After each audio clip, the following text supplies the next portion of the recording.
আসসালামু আলাইকুম রহমতুল্লাহি ওবরাকাতু বিসমিল্লাহ আলহামদুলিল্লাহ ওসলাত ওয়াসালামু আলা রসুলিল্লাহ ওবাদ। আলহামদুলিল্লাহ, যাবতীয় সকল প্রশংসা কেবল আল্লাহ সুবহানাহু ওয়া তাআলার জন্য। সালাতু সালাম বর্ষিত হোক বিশ্বনবী হজরত মুহাম্মদ সাল্লাল্লাহু আলাইহি ওয়াসাল্লামের উপর, তার পরিবার পরিজন এবং তার সকল সাহাবীদের উপর। সম্মানিত দিনী ভাই এবং বোনেরা, আপনাদের সবাইকে আন্তরিক মোবারকবাদ এবং শুভেচ্ছা মুসলিম বাংলা আয়োজিত আমাদের বেসিক কোরআন তাজভিদ কোর্সের নতুন আরেকটি দার্সে। আমরা গত দার্সে আরবি ২৯টি হরফকে বিভিন্ন গ্রুপে ভাগ করে দেখেছিলাম এবং সেটাকে আরও বেশি ভালোভাবে আয়ত্ত করার চেষ্টা করেছি। আজকের দার্সে আমরা নতুন যে বিষয়টি দেখব সেটি হলো আরবি হরফের সংক্ষিপ্ত রূপ। আমরা ইতোপূর্বের দুটি দার্সেই আমরা আরবি হরফগুলোর ২৯টি হরফের ফুল ফর্ম যেটি আছে, মূল রূপ, সেটা আমরা দেখার চেষ্টা করেছি। কিন্তু কোরআন কারিমে যখন আমরা একটি আয়াত পড়তে যাব তখন সেখানে এটার যে শর্ট ফর্ম রয়েছে অথবা সংক্ষিপ্ত রূপ রয়েছে সেটা আমরা পাই। সুতরাং অবশ্যই আমাদেরকে আরবি হরফগুলোর যে সংক্ষিপ্ত রূপ আছে সেটা আমাদেরকে ভালো করে বুঝতে হবে। তো চলুন আমরা শুরু করি ইনশাআল্লাহ। বরাবরের মতনই দার্সটি নিয়ে আমি আপনাদের সাথে আছি, উস্তাদ ফজলে রাব্বি। তো আমরা শুরুতেই যেটি দেখব, প্রত্যেকটি হরফের ৩টি করে রূপ দেখার চেষ্টা করব, কারণ এই লেটারটি বা হরফটি কখনো কখনো শুরুতে আসতে পারে, কখনো মাঝে আসবে, কখনো শেষে আসবে। এবং আরবি ফন্ট ভেদে এটার যেই বাহ্যিক রূপ রয়েছে কিছুটা পরিবর্তন হতে পারে এবং এক্ষেত্রে আমাদেরকে মাথা দেখে অথবা শুধুমাত্র নোক্তা দেখে আমাদেরকে চিনে নিতে হবে। তো প্রথমেই লক্ষ্য করুন, এখানে আমরা বা লেটারটি দেখতে পাচ্ছি। এই বা হরফটি যখন আমরা কোরআন কারিমের আয়াতের মধ্যে দেখব, ঠিক যদি শুরুতে আসে তাহলে আমরা মোটামুটি এভাবে দেখছি, যদি মাঝে আসে তাহলে কিন্তু এই যে বড় বা রয়েছে এটাকে শর্ট হয়ে আমাদের শুধুমাত্র এরকম মাথা এবং নিচে একটা ডট থাকবে বা নোক্তা থাকবে। আর সাধারণত যদি কোনো হরফ শেষে আসে, এই শেষের যেই চিত্র বা রূপ আছে এটা অনেকটা তার মূল রূপ কাছাকাছি। তাহলে আমরা এখানে যে বা লেটারটি আমরা দেখছি এটাকে আমরা কোরআন কারিমে যদি শুরুতে আসে তাহলে ঠিক এভাবে দেখব, যদি মাঝে আসে তাহলে আমরা এইভাবে দেখব, আর যদি শেষে আসে তাহলে আমরা ঠিক এভাবে দেখব। এরপরে হলো তা। তা হরফটি যদি শুরুতে আসে তাহলে আমরা এইভাবে দেখব। অর্থাৎ এখানে কিন্তু শুধু মাথা দেখে আমাদেরকে চিনে নিতে হচ্ছে এবং সাথে যে নোক্তা রয়েছে এটা আমাদেরকে ভালো করে বুঝতে হবে। যেমন তার উপরে ২ নোক্তা, আবার একইভাবে কফ যে লেটার রয়েছে এটারও কিন্তু উপরে ২ নোক্তা। কিন্তু পার্থক্য কি? পার্থক্য হলো উপরে যে মাথা, এই মাথার তাতে কোনো মাথা নেই, এই ২ পাশটা সমান, কিন্তু কফে মাথা রয়েছে, তার মাথাটা তুলনামূলকভাবে মোটা। তো এটা আমরা খুব ভালো করে প্রত্যেকটা লেটার তার মূল ফর্ম এবং এটাকে যদি আমরা যখন কোরআন কারিমে আয়াতের মধ্যে দেখব তখন এটার যে শর্ট ফর্ম রয়েছে এটাকে ভালো করে আমাদেরকে দেখে নিতে হবে। তো প্রিয় দর্শক, আপনারা যদি ভালো করে মনোযোগ সহকারে দেখেন তাহলেই বিষয়টা আয়ত্ত হয়ে যাবার কথা। অথবা আপনারা এটাকে এভাবেই পড়তে পারেন যে শুরুর তা, মাঝের তা এবং শেষের তা। তো পড়া, দেখা এবং এটাকে আয়ত্ত করার চেষ্টা করলেই আমরা ইনশাআল্লাহ এই সংক্ষিপ্ত রূপগুলো ভালো করে বুঝে নিতে পারবো। এরপরে হলো সা। আমরা জানি সার ৩টি নোক্তা রয়েছে। তো এটি হলো শুরুর সা, মাঝের সা এবং শেষের সা। এরপরে হলো নুন। নুন হরফটি দেখুন যখন মিলিত হয়ে আসবে বা এটাকে শর্ট ফর্ম যেটা আছে সেটা যদি আসে তাহলে ঠিক মাথা আছে এবং উপরে এক নোক্তা। এরপরে হলো এটা মাঝের নুন এবং সবশেষে এটি মূল ফর্ম আকারে শেষে এসেছে। আমরা আগেই বলেছি যদি শেষে কোনো লেটার আসে বেশিরভাগ ক্ষেত্রেই তার যে মূল ফর্ম সেই মূল ফর্ম আকারেই শেষের হরফটি লেখা হয়। এরপরে হলো ইয়া। ইয়ার নিচে ২ নোক্তা। এখানে অনেকেই তা এবং ইয়ার সাথে মিলিয়ে ফেলেন, তার উপরে ২ নোক্তা আর এখানে ইয়ার নিচে ২ নোক্তা। এখানে আমরা দেখতে পাচ্ছি এটা হলো শুরুর ইয়া, মাঝের ইয়া এবং সবশেষ শেষের ইয়া। এরপরে আসুন, এটি হলো জিম। জিম লেটারটি যখন সংক্ষিপ্ত আকারে আসবে তখন এটির মাথা দেখে আমাদেরকে চিনে নিতে হবে, শুধু এই মাথা এবং নিচের এই অংশটুকু, অতিরিক্ত যে বর্ধিত অংশ এটা আর আসবে না, শুধু মাথা এবং নোক্তা দেখে আমরা চিনে নেব এটা কি জিম নাকি হা অথবা হ। তো জিমের এই মাথা নিচে এক নোক্তা, এটি মাঝের জিম, তাহলে শুরুর জিম এবং মাঝের জিম কিন্তু সেম, শেষের জিম তার যে মূল ফর্ম রয়েছে ঠিক সেরকম। এরপরে হলো হা। এই হা লেটারটি আমরা দেখতে পাচ্ছি ঠিক জিমের মতনই, শুধু মাথায় রয়েছে শুরুর হা, মাঝের হা এবং শেষের হা তার মূল ফর্মের মতন, এবং এখানে কোনো নোক্তা নেই। এরপরে আমরা খ লেটারটি দেখছি। আমরা জানি জিম, হা এবং খ এই তিনটে লেটার গঠনগত দিক থেকে সেম, শুধু পার্থক্য হলো নোক্তা। যদি নিচে নোক্তা আসে তাহলে জিম, যদি কোনো নোক্তাই না আসে তাহলে হা, আর যদি উপরে নোক্তা আসে তাহলে হলো খ। তাহলে লক্ষ্য করুন, এটি হলো শুরুর খ, মাঝের খ এবং শেষের খ। এরপরে আসুন সিন এবং শিন। এখানেও একই কথা, শুধু মাথা থাকবে। আমাদের 3 দাগওয়ালা যেই মাথা রয়েছে এটি হলো সিন, এটি শুরুর সিন, মাঝের সিন এবং শেষের সিন। আর যদি উপরে 3 নোক্তা আসে তাহলে সেটি হয়ে যায় শিন। এটি শুরুর শিন, মাঝের শিন এবং শেষের শিন। এরপরে সদ এবং দদ। এখানে লক্ষ্য করুন, সদ এটি হলো শুরুর সদ, শুধু মাথা, মাঝের সদ এবং শেষের সদ তার যে মূল ফর্ম রয়েছে অনেকটা সেরকম। এরপরে দদেও সেম বিষয়, যদি শুরুতে আসে তাহলে মাথা, মাঝে আসলেও তার যে মাথা রয়েছে এটুকু, আর শেষে আসলে তার যে পরবর্তী যে অংশ এটি সহ মূল ফর্মের মতনই আমরা দেখতে পাই। তাহলে আমরা এই হরফগুলো দেখলাম প্রিয় দর্শক, খুবই ইম্পর্টেন্ট, প্রত্যেকটা হরফ আমরা দেখে নেব ইনশাআল্লাহ। এরপরে আমরা যদি যাই, এখানে আমরা দেখছি এখানে প্রথম যে হরফটি সেটি হলো ত। ত হরফটি মোটামুটি তার মূল ফর্মের মতনই সংক্ষিপ্ত আকারেও ব্যবহৃত হয়েছে, শুধু যুক্ত হয়ে ব্যবহার হয়েছে। এরপরে ভ। ত এবং ভ দেখতে একই রকম, শুধু ভর একটি নোক্তা রয়েছে। এখানেও শুরুর ভ, মাঝের ভ এবং শেষের ভ মোটামুটি সেম, যুক্ত হয়ে আসলেও কিন্তু একই রকমভাবে ব্যবহৃত হচ্ছে। এরপর একটু ইম্পর্টেন্ট, লক্ষ্য করুন এখানে আমরা লাল ঘরে দেখতে পাচ্ছি এই লেটারটির নাম হলো আইন। কণ্ঠবর্ণ হলকের মাঝখান থেকে চাপ দিয়ে উচ্চারিত হয়। আইন এবং হার মাখরাজ সেম। এখন এই আইনটি লক্ষ্য করুন, শুরুর যেটা এসেছে সেটি তার অনেকটা মাথার মতন। এখানে আমরা যদি নিচের অংশটুকু বাদ দিই, শুধু মাথার মতনই শুরুর আইন। কিন্তু বিপত্তি হলো মাঝখানের যে আইন রয়েছে এটা কিন্তু একটু পরিবর্তনীয়, অর্থাৎ এই শুরু এবং শেষের সাথে কোনো মিল নেই। মাঝখানের যে আইন এটি অনেকটা মনে হয় যে ঘাড় বাঁকা করে পেছনের দিকে তাকিয়ে আছে। আমরা যদি একটু ভালো করে লক্ষ্য করি, এটি হলো আইন মাঝখানে, আর সর্বশেষ যে আইন তার মূল ফর্মের মতন ব্যবহৃত হবে। তাহলে এই আইন হরফটাকে ভালো করে মনে রাখতে হবে। অনেকের এই মাঝখানের আইন এটা আইডেন্টিফাই করতে গেলে একটু প্রবলেম হয়, এজন্য আমরা একটু ভালো করে দেখব ইনশাআল্লাহ।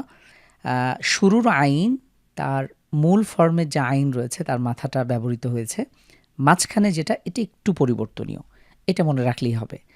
আইনের মতন হুবহু গইন, শুধু উপরে এক নোক্তা রয়েছে। এটারও মাঝখান যেটা গইন, এটা আমরা ভালো করে মনে রাখবো। অনেকে এটাকে ফা, যেহেতু ফারও এক নোক্তা রয়েছে, নিশ্চয়ই পার্থক্য আছে, আমরা পার্থক্য দেখব। অনেকে এটাকে মিম বলে ভুল করেন, আমরা মিমের যেই ইটা রয়েছে সেটাও দেখব।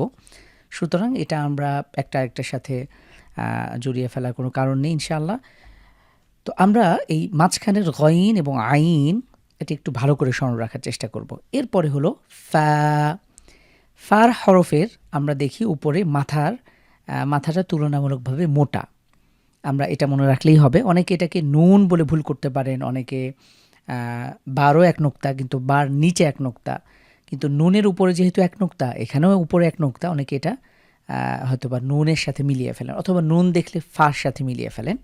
আমরা পার্থক্য নির্ণয় করব, ফার মাথাটা তুলনামূলকভাবে মোটা এবং এই মাঝখানে এবং শেষেরটাতে আমরা দেখতে পাচ্ছি নিচে ভিতরে তার ফাঁকাই রয়েছে। এরপরে হলো কফ, ঠিক ফার মতনই দেখতে, উপরে 2 নোক্তা। তাহলে আমরা দেখতে পাচ্ছি এটি হলো কফ, মাঝের কফ এবং শেষের কফ। শেষের কফটা তার মূল ফর্মের মতনই। এরপরে হলো কাফ, এটাও একটু ব্যতিক্রম। আমরা যদি লক্ষ্য করি মূল ফর্ম তার যেই মূল রূপ রয়েছে এটি হলো কাফ। এখন সংক্ষিপ্ত আকারে অথবা যুক্ত আকারে আসলে লক্ষ্য করুন এই মাঝের পেটে যেই চিহ্ন রয়েছে এটি তখন থাকবে না, তবে এটার সাথে মাথার সাথে একটা লক্ষ্য করুন, একটা লম্বা দাগ আমরা দেখতে পাচ্ছি, এটি হলো শুরুর কাফ। কিন্তু মাঝখানে আসলে এটি আবার চেঞ্জ হয়ে যায়। মাঝখানে আসলে লক্ষ্য করুন ঠিক এরকম আকারে মাঝখানে আমরা কোরআন কারিমে দেখতে পাবো। এখানে মধ্যখানে ফাঁকা এবং তার যে মাথা রয়েছে বাঁকা মাথা, এটাও আমরা দেখতে পাচ্ছি। এটি হলো মাঝের কাফ। আর শেষের কাফটা তার মূল ফর্মের মতন। তাহলে আমাদেরকে প্রথম এবং দ্বিতীয়টা একটু ভালো করে মনে রাখতে হবে। প্রথম কাফ দেখতে কেমন এবং মাঝের কাফ যদি সংক্ষিপ্ত আকারে যুক্ত আকারে আসে তাহলে দেখতে কেমন, এটি আমরা ইনশাআল্লাহ মনে রাখব। এরপরে দেখুন লাম, এটি সহজ আছে, তবে অনেকেই আলিফের সাথে এটাকে মিলিয়ে ফেলেন। আলিফ আর লামের মধ্যে মৌলিক একটি পার্থক্য হলো, দেখুন প্রিয় দর্শক, এখানে আমরা মাথা দেখতে পাচ্ছি আলিফের মতন, কিন্তু আলিফের সাথে এই নিচের যুক্ত আকারে কোনো হরফ আসে না। অর্থাৎ আলিফের পরে যদি কোনো হরফ আসে সেটা আলাদা করে লেখা হয়, মিলিয়ে লেখা হয় না।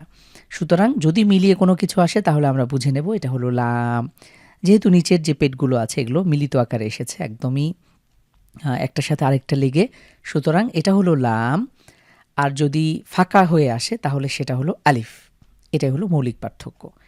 এরপরে দেখুন মিম, আমরা একটু আগে বলছিলাম অনেকেই মিমটাকে আইনের সাথে মিলিয়ে ফেলেন, তো এখানে কনফিউশনের কিছু নেই। দেখুন এটি হলো মূল ফর্ম, এরপরে এটি হলো শুরুর মিম, আর মাঝের মিমের যে মাথা রয়েছে এটি হলো নিচের দিকে, আর আইনের মাথা এটা কিন্তু উপরের দিকে উঠেছে। সুতরাং এটা আমরা দেখে বুঝে নেব, যদি নিচের দিকে থাকে তাহলে হলো মিম, আর উপরের দিকে থাকলে এটি হলো আইন। আশা করি বুঝতে পেরেছেন। আর শেষের মিম তার মূল ফর্মের মতন, এটা নিয়ে খুব বেশি আমাদের বেগ পেতে হবে না ইনশাআল্লাহ। এরপরে দেখুন আরও দুটি ইম্পর্টেন্ট হরফ, এটি হলো হা। এই গোল হা বা ছোট হা, এটা আমরা দেখতে পাচ্ছি। এই হা যদি শুরুতে আসে তাহলে লক্ষ্য করুন ঠিক কিভাবে আসে, এক চোখের মতন। যদি মাঝে আসে তাহলে উপরে একটি মাথা নিচে একটি মাথা, অনেকটা চশমার মতন। আমরা উপরে এবং নিচে সমান সমান দুটি মাথা দেখতে পাচ্ছি, এটি হলো চশমার মতন। আর শেষে আসলে ঠিক এইভাবে ব্যবহৃত হবে। তো এটাও অনেকেই প্রবলেম ফেস করেন, এটা আইন নাকি মিম নাকি হা। তো আমরা যদি একটু ভালো করে লক্ষ্য করি, মূল ফর্মটাকে আমরা যদি সংক্ষিপ্ত আকারে অথবা যুক্ত আকারে লিখি তাহলে শুরুতে ঠিক এভাবে আসে এক চোখ, মাঝে আসলে প্রায় দু চোখের মতন চশমার মতন, আর শেষে আসলে আমরা ঠিক এইভাবে দেখতে পাবো। আর সর্বশেষ আমরা সংক্ষিপ্ত যে হরফটি দেখব সেটি হলো তা, এটি হলো গোল তা। তো গোল তা যদি শেষে আসে তাহলে এভাবে ঠিক এই হার মতনই, শুধু উপরে দুই নোক্তা আসবে। তো প্রিয় দর্শক, আপনারা আশা করি বুঝতে পেরেছেন এই আরবি হরফের আমরা এগুলো বারবার দেখতে পারি ইনশাআল্লাহ। আপনারা এখান থেকে বারবার দেখে নিতে পারেন। একবার দুবার দেখলেই আপনারা ইনশাআল্লাহ এই সংক্ষিপ্ত রূপের সাথে পরিচিত হয়ে নেবেন। আর আমরা এবার একটু অনুশীলন করতে পারি। চলুন আমরা দেখি ইনশাআল্লাহ কতটুকু আমরা নির্ণয় করতে পারছি। প্রথমে লক্ষ্য করুন, এটি একটি মাথা দেখতে পাচ্ছি, নিচে এক নোক্তা। এই লেটারটির নাম কি? আপনারা হয়তো বুঝেই গিয়েছেন, এটি হলো বা। এরপরে হলো নুন, এটি মূল ফর্মের মতন এসেছে। এরপরে এটি হলো খ। আমরা জানি এরকম মাথা টোটাল 3টি হরফে রয়েছে, জিম, হা এবং খ। পার্থক্য শুধু নোক্তাতে। যদি উপরে আসে তাহলে খ, যদি নিচে আসে তাহলে জিম, আর যদি কোনো নোক্তা না আসে তাহলে সেটি হা। এটি মৌলিক পার্থক্য। এরপরে আমরা দেখতে পাচ্ছি এটি হলো আইন। এটি আইন আমাদের মাথা দেখে বুঝে নিতে হবে, আর উপরে এক নোক্তা আসলে এটি হয়ে যেত গইন। এরপরে আমরা দেখতে পাচ্ছি লাম এবং আলিফ। এটি যুক্ত বর্ণ। লাম এবং আলিফ দেখতে অনেকটা এরকম, এই যে আমরা দেখতে পাচ্ছি লাম আলিফ। এরপরে দেখুন এখানে আমরা দেখছি উপরে হামজা রয়েছে, এটি হলো হামজা। আমরা আগেই বলেছিলাম হামজা হরফটি কখনো কখনো ইয়ার উপরে, কখনো কখনো ওয়াইয়ের উপরে, কখনো আলিফের উপরে ব্যবহৃত হয়। তো এটি অনেকটা পরাশ্রয়ী শব্দ, পরাশ্রয়ী লেটার। তো আমরা নিচে কি আছে সেটা দেখার বিষয় না, উপরে যদি এই সিম্বলটা আমরা পাই হামজা, তাহলে এটাকে আমরা হামজাই বলবো। এরপরে হলো নুন, সহজ আছে। লাম আলিফ, এটা আমরা জানি আলহামদুলিল্লাহ, যেমন লা ইলাহা, এই লা, এটি হলো লাম এবং আলিফ। এরপরে লক্ষ্য করুন এটি কি, আপনারা যদি একটু নির্ণয় করার চেষ্টা করেন হয়তো অনেকেই পেরে গিয়েছেন। এটি হলো দদ। এর পরের লেটার হলো মিম। এরপরে বক্সে আমরা যদি যাই, এখানে দুটি হরফ রয়েছে, একটি হলো লাম এবং পরের হরফ হলো গইন। এর পরের লেটার কি, এটি যদি আপনাদেরকে একটু সময় দেয় ইনশাআল্লাহ, এই প্রথম হরফটি কোনটি একটু চেষ্টা করুন। তো প্রথম হরফটি হয়তো অনেকেই বুঝে গিয়েছেন, এটি হলো কাফ। আমরা জানি কাফ হরফটি শুরুতে আসলে একরকম, মাঝে আসলে একরকম, আবার শেষে আসলে আরেক রকম। তো আমরা বুঝে গিয়েছি এটি হলো কাফ এবং কাফের সাথে এটি হলো লাম। এরপরে হরফটি মিম, এরপরে হলো য। এরপরে আপনারা নিশ্চয়ই বুঝে গিয়েছেন এটি হলো জিম, এরপরে হলো দাল। তো আলহামদুলিল্লাহ, এবারে আমরা ৩ হরফ বিশিষ্ট যে শব্দগুলো আছে এটা একটু নির্ণয় করার চেষ্টা করি। লক্ষ্য করুন প্রথম হরফটি কি হবে, এটি হলো কাফ। এরপরে কি রয়েছে, মাঝের হরফটি নিচে ২ নোক্তা, নিশ্চয়ই আপনারা বুঝে গিয়েছেন এটি হলো ইয়া। এরপরে হরফটি ফা। এরপরে আমরা দেখতে পাচ্ছি মাথার উপরে ১ নোক্তা, তবে এর মাথাটা মোটা, এটি হবে ফা। এরপরে আপনাদের পরীক্ষা ইনশাআল্লাহ। এবারে বলুন মাঝের হরফটি কোনটি, নিশ্চয়ই বুঝে গিয়েছেন এটি হলো আইন। আমরা আইন, মিম এবং হা এই ৩টি হরফকে একটু ভালো করে দেখার চেষ্টা করব। তাহলে এখানে যেহেতু আইনের মাথাটি উপরে রয়েছে এবং অনেকটা পেছনের দিকে ফিরে, এটি হলো আইন। এরপরে হলো লাম। এরপরে আমরা দেখতে পাচ্ছি নিচে ১ নোক্তা, এটি নিশ্চয়ই বা। এরপরের হরফ হলো আইন। এরপরে হরফ কোনটি নিশ্চয়ই বুঝে গিয়েছেন, এটি হলো দাল। আচ্ছা, এরপরে আপনাদের পরীক্ষা, প্রথম হরফটির নাম কি, র। এরপরে হলো বা, সর্বশেষ লেটারটি হলো কাফ। আলহামদুলিল্লাহ। এরপরে হলো তা, উপরে ২ নোক্তা, মাঝের হরফ হলো দদ, সর্বশেষ হলো লাম। এরপরে লক্ষ্য করুন জিম, হা, র। আপনারা নিজে আমার আগেও আপনারা এটাকে আইডেন্টিফাই করার চেষ্টা করুন ইনশাআল্লাহ। এরপরে আমার সাথে মিলিয়ে নিন, তাহলে আশা করা যায় ভালোভাবে আপনার বিষয়টা আয়ত্ত হয়ে যাবে। তাহলে প্রথম হরফ এখানে আমরা দেখতে পাচ্ছি এটি হলো কফ, লাম, বা। এরপরে সর্বশেষ যেই শব্দ এখানে আমরা প্রথমেই দেখতে পাচ্ছি লাম, ফা, ইয়া। তো আলহামদুলিল্লাহ, আমরা এভাবেই কোরআন কারীম ওপেন করে আমরা খুলে আমরা যে কোনো হরফকে বোঝার চেষ্টা করব যে এটি আসলে কোন হরফের সংক্ষিপ্ত রূপ বা যুক্ত রূপ। তো আশা করি প্রিয় দিনী ভাই এবং বোন আপনারা বুঝতে পেরেছেন। এবারে আমরা আরেকটু বড়র দিকে যেতে চাই। এবারে আমরা ৪, ৫, ৬ বা একাধিক বর্ণের আমরা যেই যুক্ত রূপ রয়েছে এটা একটু দেখার চেষ্টা করব। তো এখানে আপনারা একটু আমার আগে এটাকে নির্ণয় করার চেষ্টা করুন ইনশাআল্লাহ, এরপরে আমার সাথে মিলিয়ে নিন।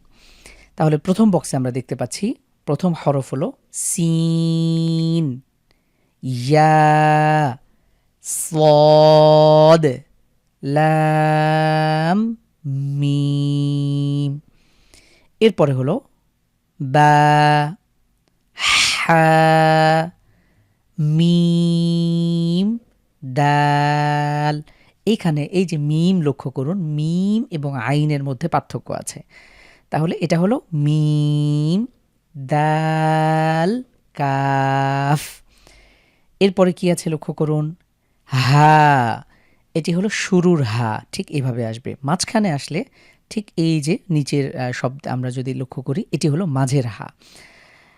শেষের হা আমরা আগে দেখে এসেছি। তাহলে এটি হলো হা, মিম, জা, ওয়াও, তা। এরপরে লক্ষ্য করুন বা, ইয়া, নুন, তা, সা। লক্ষ্য করুন প্রিয় দিনী ভাই এবং বোন, এখানে প্রথম ৫টি হরফ দেখতে কিন্তু একই, শুধু নোক্তার পার্থক্য। কোথাও নিচে ১ নোক্তা, কোথাও উপরে ১ নোক্তা, কোথাও নিচে ২ নোক্তা, কোথাও উপরে ২ নোক্তা, কোথাও ৩ নোক্তা। এটা আমরা বুঝে নেব ইনশাআল্লাহ। এরপরে হলো ফা, কফ।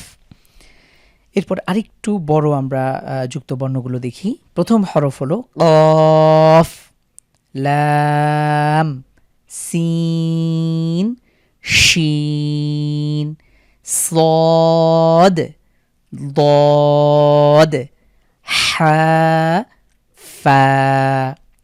আশা করি আপনারা ঠিকঠাকভাবেই সবগুলো বুঝতে পারছেন, ধরতে পারছেন, এবং এভাবেই আমরা অনুশীলনীর মাধ্যমে মূলত এই ব্যাপারটি পরিপূর্ণভাবে আয়ত্ত করে নিতে সক্ষম হব ইনশাআল্লাহ। সর্বশেষ যদি আমরা লক্ষ্য করি, প্রথম হরফ হলো হা, জিম, খ, হা, নুন, লাম, মিম, কাফ, তা। তো এই হলো আমাদের সংক্ষিপ্ত রূপ। তো আমরা আলহামদুলিল্লাহ আজকের দার্সে প্রিয় দিনী ভাই এবং বোন, আমরা দেখার চেষ্টা করেছি আরবি ২৯টি হরফ সংক্ষিপ্ত আকারে কিভাবে ব্যবহৃত হতে পারে। আমরা শুরুতে প্রত্যেকটি হরফে ৩ ভাবে দেখার চেষ্টা করেছি, শুরুতে, মাঝে এবং শেষে আসলে কিভাবে আসে। এরপরে আমরা কিছু অনুশীলনী করেছি। আপনারা এখন চাইলেই কোরআন কারীম খুলে আপনারা যে কোনো একটা পেজ, যে কোনো একটা সূরা, শুধু হরফগুলো আইডেন্টিফাই করার চেষ্টা করবেন যে সঠিকভাবে হরফগুলো আপনি ধরতে পাচ্ছেন কিনা। কোনো হরফের ক্ষেত্রে যদি এমন হয় যে বুঝতে প্রবলেম হচ্ছে, তাহলে আপনি অনুগ্রহ করে আমাদের এই দার্সগুলো দেখে নিন। শুরুর দিকে বিশেষ করে বা, তা, সা প্রত্যেকটা হরফের সংক্ষিপ্ত রূপগুলো আলাদা করে দেখে আপনি কোরআন কারিমে এটাকে আপনি আবারও পড়ার চেষ্টা করবেন। তো এভাবেই আশা করা যায় প্র্যাকটিসের মাধ্যমে ইনশাআল্লাহ এই টপিকটি আপনি পরিপূর্ণ আয়ত্ত করে ফেলবেন। আল্লাহ সুবহানাহু ওয়া তাআলা সবাইকে সেই তৌফিক দান করুন। ইনশাআল্লাহ আগামী দার্সে আমরা নতুন আরেকটি বিষয় দেখব। সে পর্যন্ত সবাই ভালো থাকবেন, সুস্থ থাকবেন। জাযাকুমুল্লাহ খাইর। ওয়াসসালামু আলাইকুম ওয়া রাহমাতুল্লাহি ওয়া বারাকাতুহু।